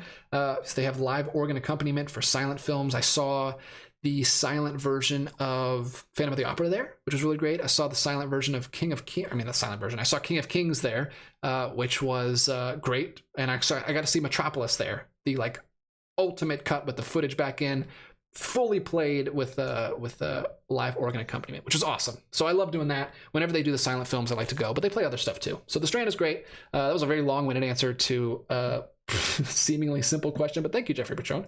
Really appreciate that. Michael Smith. Sorry, yes, you can order at Barnes & Noble and pick it up there. Have not heard that Conan was delayed though. Oh, interesting. Okay, so some little discrepancy there. But maybe I will have to pre-order that one. Gus, you can pre-order from Barnes & Noble for $44.99. Great. Okay, sweet. I'll have to do that then. Henry Lapierre. Arrow Blu-rays are $16.99. Some 4Ks like Rain Man are $16 and Terrifier 2 is $12. I think he's talking about Best Buy. So yeah, a lot of people chiming in about the deals that are happening there. And I am way behind in the chat, so I should speed up a little bit. Ryan says, yes, they're not vampires. They're criminals by night. Ergo, the vampires. Yeah. I had heard that. And for a second, I flipped back into my old self before I learned that. But no, I do remember that it's more of a crime serial. Michael is just the double feature 4K set was late. Okay, sorry. Talking to Michael. Bailey Welsh, I am really curious what the physical media sphere will be like this year. Last year, I saw so many people get into having their own collection, and I saw multiple articles about physical media being back. Yeah, last year was a huge year. I mean, all the secondhand, I mean, all the boutique labels are going crazy. Last year, we had so many good releases. I didn't do like a top 10 releases of 2024 because I don't buy enough new stuff I feel like to even have an opinion there. I almost did like just top 10 releases that I picked. Everybody else is doing top 10 releases from 2023. I almost did one that was just like top 10 things I picked up in 2023. But I didn't know if people would find that interesting. I feel like a lot of you know the big ones. Like it would be all the Holy Grails that I got last year. It would be the Guillermo del Toro Criterion box set. It would be the Eric Romer Four Seasons set. Like all those things, the big box sets that I got will be my top 10 last year. So I didn't make that video. Maybe I should. Maybe that would be interesting to some people, but I held off. And I don't know. Maybe I made a mistake. Maybe I should have. Michael Smith. Gus, this is the one I want. I already ordered though. I wonder if they still give me the sale price. Oh, okay. He's still talking to Gus about the Conan thing. Let me see. Wow, people are saying 1917. Jeez, the chat is way behind. I was talking about that like 20 minutes ago, it feels like. People also confirming that you can pre-order stuff for the sale, which is good. Glad to have you guys here so you can keep me from spreading any misinformation on here. Let's see. Ben loves movies. Loved the good, the bad, and the ugly the first time I saw it, but the second time it was a bit underwhelming. Interesting. Yeah, like I said earlier, I've had that with films where they just catch you at the right time, and then for whatever reason, on a second viewing, I've kind of been scared to death to rewatch Barbie because of that. Because I had such a great experience the first time I watched it. Saw it with Grace in the theater. We loved it. We were laughing through the whole thing. Such a good theater experience. Everyone was enjoying it. And I had such a great experience. I'm kind of scared to go back to it because I don't want to see any of the holes or I don't want it to kind of start to crumble for me. But maybe not. Maybe I don't need to be scared. Maybe it'll be just as great the second time. But I do have that sometimes where I'm scared to rewatch stuff because I don't know if it'll hold up as to the great experience I had the first time. Because I had such a great experience. Ethan Edwards, you need to get into Ozu and Mizoguchi, two of the greatest masters. I really do need to get into Ozu. I actually own quite a bit of Ozu. I own the Tokyo Story, I own Good Morning, and I also own 3 of his silent films. There's an Eclipse series. There's 2 Eclipse series with Ozu stuff. One of them is 3 crime films, and one of them is 3 family films. I, of course, got the family films one because I want to do maybe show those to my kids eventually when they're a little bit older. So I got to watch through those. And then I do want to watch Good Morning, which is another family film from him. And then I eventually I'm going to get the Tokyo Story. I do want to watch the film it's based on first and then get into Tokyo Story. But yeah, I need to get into Ozu. There's so many things I need to get into. but I'm still new to this. If you're new to the channel and you don't know this, I've only been into classic film for like 2 years. Like when I started the channel, you can trace my entire film journey. When I started this channel is like basically when I started to get into movies. So it's been a lot of cramming over the last 2.5 years, but I'm slowly catching up. Yes, Ethan Edwards, Prince Ahmed, that's what it is. The Adventures of Prince Ahmed by Lottie Reniger is an incredible animated movie, and there's a whole set of her fairy tale animated movies on from the UK. We don't have it here in the US, but it's a Region B release. It's only DVD, but I do want to get her fairy tales set of all her stuff. She had a huge swath of work that she did from like the 20s, like Prince Ahmed is like a 20s silent film all the way up to like the 80s. She was working forever. She was a very influential female, not even female, like she was influential animation that like it's the 20s. Like we don't even have that much animation yet. And she was like doing groundbreaking stuff back then. And she worked all the way up, like I feel like until she died. Like the 80s is a long time. And she did great stuff. I wish we would get like a really nice boutique set of her stuff. That's a dream. I think I'd put that on my top 10 list of box sets that I wish would exist. And we got the Albert Le Maurice one, so maybe I should still hold out hope to get a Lottie Reniger one. But yeah, lots of good stuff from her. Thank you for calling that back so I could remember what that was. W.I. Watch Guy. Hello. In your experience, do you think that a film currently available only in Blu-ray from Criterion but restored in 4K will eventually get a 4K release no matter what? Oh, I wouldn't say no matter what. I think it all depends on how well they think it's going to sell. I mentioned Serial at Midnight earlier. Great. I'm sure all of you guys are already subscribed to him. He's one of the biggest film channels on YouTube. He gets to talk to these people like for real. Like he's a for real YouTuber. I'm just like a dude in my office, but he's like a real legit YouTuber. He gets to talk to the people in the industry, and what he hears from them, I'm just paraphrasing whatever he says, but he says that a 4K release is way more expensive to create than a Blu-ray release. So it all depends on how well they think it's going to sell. Like what happened, they're basing it off things that sell in the past. That's all they can do. So that's why a lot of things that have 4K restorations are still only getting Blu-rays, because they just don't think the money is there. They don't think the market is there yet. 4K is still the least selling physical media option out there. I think DVD is probably still the highest, which is crazy to me. But I mean, we're weirdos. Us Blu-ray and 4K collectors are the minority. So that's all it is, man. It's just a numbers game. Like if they think a 4K will sell, that's why the 4K releases from Criterion have been just like the newer stuff and the real big, like popular Criterion releases that they know will sell. So I don't know if they'll all get 4K releases, but some of them, the ones that are popular, the ones that are going to sell, I wouldn't feel bad about buying a Blu-ray. I don't know. I know some people, and me included, it kills you when you buy a Blu-ray and then immediately next month the 4K is dropped, but their Blu-rays look really, really good. Criterion does a good job, so I don't think you have to feel too bad. But no, I don't think all of them will get 4K releases, but what do I know? Like I said, I'm just a schmo on the internet. Brian Hadsell, an underrated Japanese film to check out is Bloody Spear at Mount Fuji. It's basically a Japanese version of Stagecoach. Wow, interesting. Who directed that? Bloody Spear at Mount Fuji. That actually sounds really interesting. I watched The Ballad of Narayama 2 years ago, around Halloween time. Whew, that is another doozy. That I keep only watching. I feel like I only watch Japanese movies that like make me cry. Hidden Fortress didn't make me cry, but Ballad of Narayama is so brutal and such a good movie. I love that movie so much.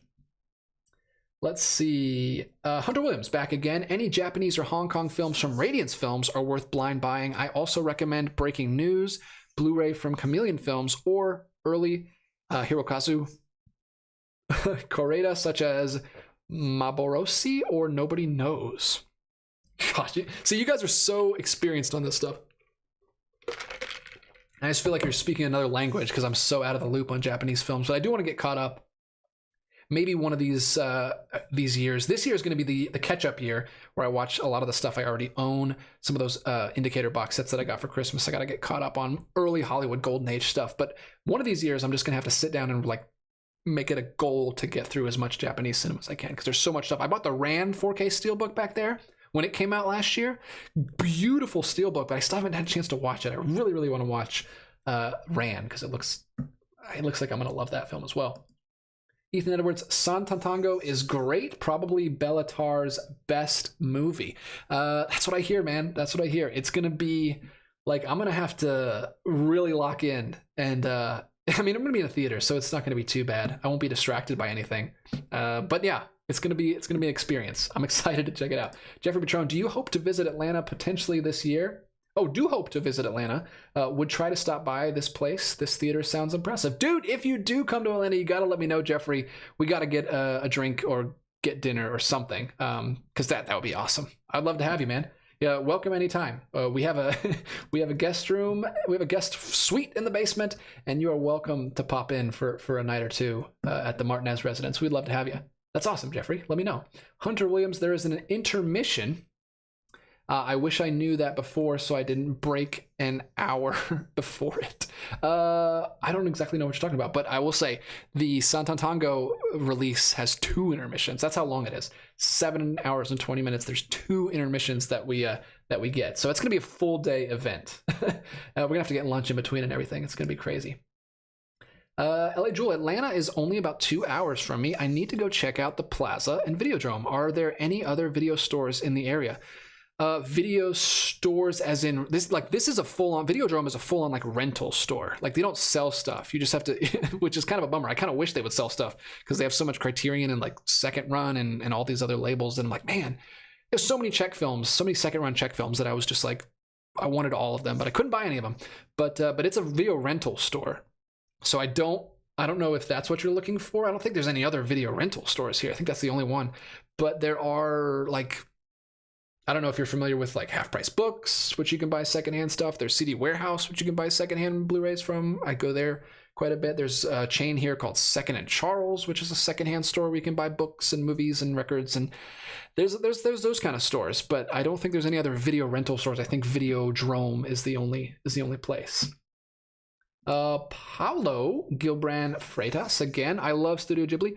I do too. I haven't seen enough. I've seen like the big 5 or 6. I've seen some big ones, but I have not seen all of them.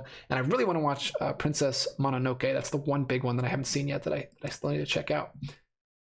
Kevin House, when you watch Make Way for Tomorrow, have a box of Kleenex nearby. I know, man, that's what I've heard. So he's referencing, I said I wanted to watch that before I watched Tokyo Story, because I feel like it's not like, I don't know if it's like a full-on remake, but it is based on that. And I haven't seen either, but I do want to watch Make Way for Tomorrow first. The hard part is getting Grace to want to watch it with me, because the only thing I've ever heard about it is that it'll just destroy you by the end. And Grace is not a big tearjerker movie fan, and I usually watch things with her, because I mean, we work all day, we get the kids down finally, and we want to hang out together, and we usually watch movies together. So you kind of gotta watch. I mean, occasionally she'll take a bath and I'll watch something that she doesn't care about, but I want to watch that with her. I just got to make sure it's the right night, so it doesn't like ruin her whole week, because she's just crying all week. Watch Guy, did you ever get into any TV series? Great question. We've never talked about that on the channel. I'm not a big TV guy. Didn't grow up with TV. We didn't have cable growing up. Movies was our thing. We would watch a movie every Friday and have pizza.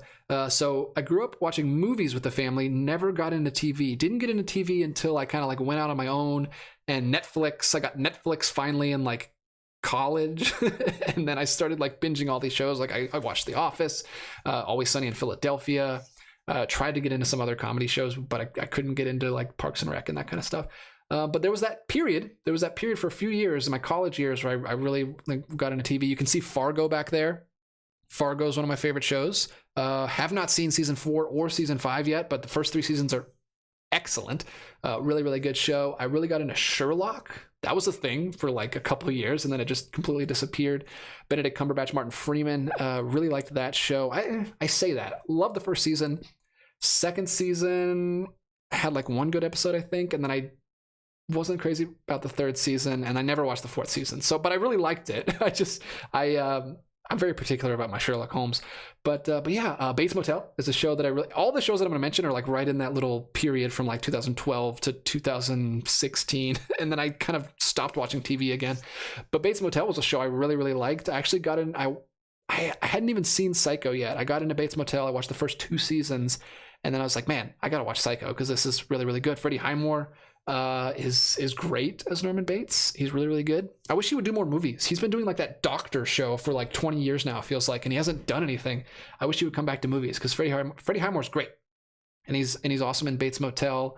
But yeah, there's a few shows that I've gotten into, but I can't get into TV. TV doesn't work for me. Like I just need a complete story. I need to sit down, get a complete story, and move on. Like I can't commit to television. I don't have time in my life for TV like every day. So I'll watch something, we'll get into a show, and then I'll like take a couple weeks off and I'll forget what's going on, and I just get taken out. So I'm much more of a movie guy. That's the narrative structure that I like. I can't get into TV these days. There's just not enough time. I wish I could. There's all these amazing TV shows like Succession and all these great things coming out that I'm missing out on because I'm over here trying to catch up on movies still. But no, that's a great question. I wish I could watch more. Grace is much more of a TV person, but she can watch TV while she's working from home, and I can't do that. Like my brain doesn't work that way. I get too distracted and I don't get any work done.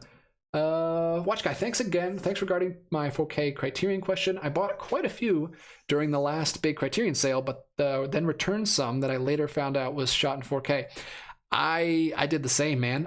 Grace picked up Age of Innocence in the last sale, and then as soon as we did that video, everyone in the comments was like, no, what are you doing? It's getting a 4K this year. And I was like, so we actually returned it. We returned it, and we'll just hold out for the 4K because it is on the channel, or it was on the channel. Also, my friend John has it. He can let me borrow it if we want to watch it. So it wasn't urgent that we pick it up right then, so we took it back, and that's one instance where we are going to wait for the 4K. But yeah, it sucks right now. I did a whole video about this called the 4K problem on the channel if you want to look it up. We talked about all the problems with like 4K. They're not problems, they're first world problems because, I mean, we're getting good stuff, but it is kind of a bummer to be a collector right now because you don't know what to buy and what to hold out on. Michael Smith, I think the reason so many releases have BD and 4K is because they think more will buy it if it has both, as some don't have 4K yet but plan to.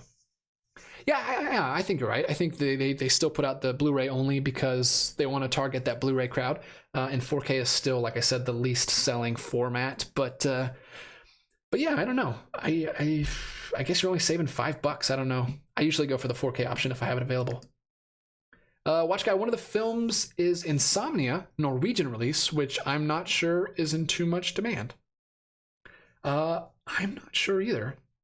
I don't hear people talk about that one that much, but that's not saying anything because there's all kinds of different circles that people run in. So maybe that one will get a 4K release, maybe not. I don't know. Maybe hold out. Hopefully you can watch it in another way. Maybe you can rent it or something, and then you can hold out for the physical release. Daniverse just says ran amazing. I know, and I want to get to it. That's towards the top of my list. Gus here, and I'll read a couple more of these. We'll start wrapping up here. We've been going for an hour and 43. Wow, where did the time go? I feel like it was 45 minutes just a few minutes ago, and now we've gone for another hour. Thank you guys for coming through in the chat, because I was worried we were going to have to wrap this one up early because we went through the news so fast. But you guys, tons of great questions this evening. You guys are awesome. Really appreciate it. Thank you so much. It means the world to me that this many of you guys just love to hang out with me on Monday night. It's been really fun. I really enjoy these streams. And every time I wake up Monday morning, I'm like, sometimes I'm like, I gotta do a stream tonight. I gotta prepare. I gotta do a thumbnail. I gotta do all this stuff. But it's always worth it. Every time I do one, I'm like, yes. I actually like. I don't know if you guys have this. I guess I've never really talked about another YouTuber that does this, but like when I'm done with these, when I'm done talking to you guys, I'm like amped up. Like it's like caffeine to me. Caffeine doesn't really work for me. I've tried it. It doesn't really work, but this stream, it gets me like so pumped up at the end that I can't go to sleep afterwards. I do these late sometimes and I'm like, I can't sleep. Let me do something else, get some work done, because talking to you guys, like it sounds so cheesy, but talking to you guys literally like gives me energy, even though no one's here, even though I'm by myself. But like something about going live and talking to you guys like just fuels me up, and then I'm ready to shoot some more videos. Sometimes I'll just shoot a video after I do one of these because my energy is so much higher than before I started. So I love doing these. I'm going to keep doing these every single Monday, like I said, at 9 p.m. Eastern Standard Time. And thank you guys for coming out. And those of you guys after the fact, if you ever want to join us, feel free to pop in. These are really fun, and I always enjoy it. And I hope you guys do too. I hope you get something out of it, because I mean, if you don't, it's still worthwhile for me to do, just because it's good, man. It feeds my soul. Gus here, GJ, you should watch Force Majeure with Grace. It's such a good Swedish movie. I need to get into more Swedish film. That's another one. I'm really trying to branch out and get into other countries, but there's so many countries. Don't know if you know this. Lots of countries in the world, and lots of countries making really good films. I've noticed that I really like Czech films, and I'm going to continue to pursue that this year. That's one of my goals. Some of the films I got from Second Run in my order were Czech films. I want to watch those. And also, Second Run puts out Hungarian films. I got a box set back there of 3 Hungarian films from Second Run that I kind of want to watch through before I go watch that Santantango release, because I want to have some background in Hungarian films before I just jump into like a 7-hour epic. So I'm going to try to get through those. But Swedish films are right there, and I got to get into that. I've got the box set of Bergman back there that I still need to start tackling. So there's so much stuff. Michael Smith, speaking of, says he saw Satantango twice. No, he said it is twice as long as Seven Samurai. Think about that. I know, man. It's insane. It's it is going to be the craziest thing I've ever done in a movie theater. But that's why I want to do it. I'm sure it's a great movie as well. But the reason I want to do it is just because it's so crazy. Just because it sounds nuts. And I have a really cool wife. She's super cool. She said she'd watch the kids for me that day. So I'm just going to have a full-on Hungarian epic film experience with a couple friends. So hopefully that goes well. Hopefully I really like it. I'll love to talk to you guys about it after the fact, because that's going to be one of the craziest things I've ever done. And that's coming up here in just a week or two. So I need to hurry up and buy tickets, because that's probably going to sell out. It's the only showing. You're only doing it once. So I need to go ahead and buy tickets to that. I'll probably do that after we sign off here. But thank you guys so much for popping in. Really great engagement in the chat. You guys are awesome. It's been a fun night. We've talked about a lot of stuff. Great questions this evening too. Thank you so much for the questions. Obviously, I like going over the news stuff. That's why I do this show primarily, is to keep up with what's coming out. But talking to you guys is just as important. And there's so many good topics that we talked about tonight.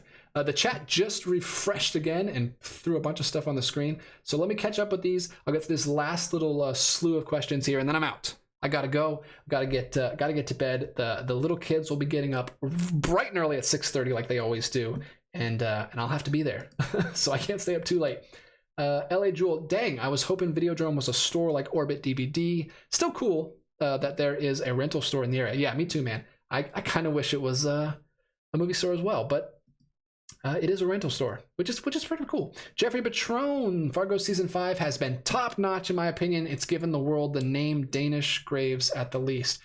Sweet. I'm excited to check it out. I heard not great things about Season 4, which is partially why I didn't check it out. And also, I just don't have time for TV anymore. But those are only 10-episode seasons, so I can probably try to squeeze that one in. Maybe we can watch it on lunch or something. But yeah, Fargo Season 5. Got to check it out. LA Jewel, Bates Motel was good the first 2 seasons. Yes, it definitely I don't know if it stayed as good as it started, but I was still there for the whole 5-season ride. The last season was a little disappointing. I don't like that they went through the movie. That was a little weird to see all that. I didn't need to see that. It could have stopped before that. Watch Guide, the nice thing about the more critically acclaimed TV shows is that they tend to have seasons with only about 10 episodes. Some shows have directors of films you've probably seen, like Lynch's Twin Peaks and Fincher's Netflix show, which escapes me. Oh yes, yeah, and that's the kind of stuff. Like, I definitely don't have time for like the 26 episode. Like, I'm not gonna watch like Law and Order or something like that. But yeah, the shorter shows, 10 episode, 8 episode, like serial stuff. That's definitely appealing to me, and those are the stuff that I've watched when I had time. Like, I mean, Sherlock only had like 4 episodes a season, or three episodes a season. Original Insomnia is okay, but don't plan to watch it again, says Michael Smith. Daniverse also says, just has a notable cash because Nolan directed the remake. Yeah, I did know that he directed the remake, but I didn't know that the original was Norwegian. That's pretty cool. Let's see here. Connor Nielsen, Insomnia is great. The 4K scan looks amazing on Blue, and I actually predicted it was going to get a 4K upgrade in October, but I was wrong. Oh, sorry, man. Still, I mean, we can still wait for it. It can still happen. I figure the Norwegian release must be pretty good with Stellan Skarsgård in the lead role. Still talking about Insomnia there. Laren McMullen is here. Hey, DJ, good evening. Good evening. Welcome, welcome. We're about to wrap up, but thanks for popping in. Really, really great to see you. All right, last few things here. Michael Smith, Fireman's Ball. Funny Czech film. I will add it to the list. I'm putting together a list of Czech films that I want to get to because there's a ton. I really like the way that they tell stories in Czech films, and not just. It doesn't really matter what genre it is. I don't know. They really work for me. So I want to watch more of those. Let's see. Code Anime Fan says, I wonder how many people will fall asleep at the at the screening. Yeah, I don't know, because if you're coming to a 7.5 hour movie, you have to know. You have to be a film nerd. Like, you have to know what you're getting into. So I don't know. I'll be on the lookout. I'll let you know how many people I see snoozing throughout. Watch Guy, thanks again for the insight about 4K and Criterion releases. Have a great week. And I'm going to use that as a springboard to say have a great week to all of you guys. Thank you guys so much for joining tonight. We had a great crowd. Really, really fun night. We went for basically 2 hours, and I can't thank you guys enough. It's all thanks to you guys and your wonderful comments and questions in the live chat. I'll be back again next week, like I said, Monday, 9 p.m. Eastern Standard Time. And I can't wait to do this all again with you guys. We'll be looking at some more new releases coming out next week. So thank you guys so much for watching. Like I always say, until next time, keep collecting. And I'll be back with another video and another live stream real soon.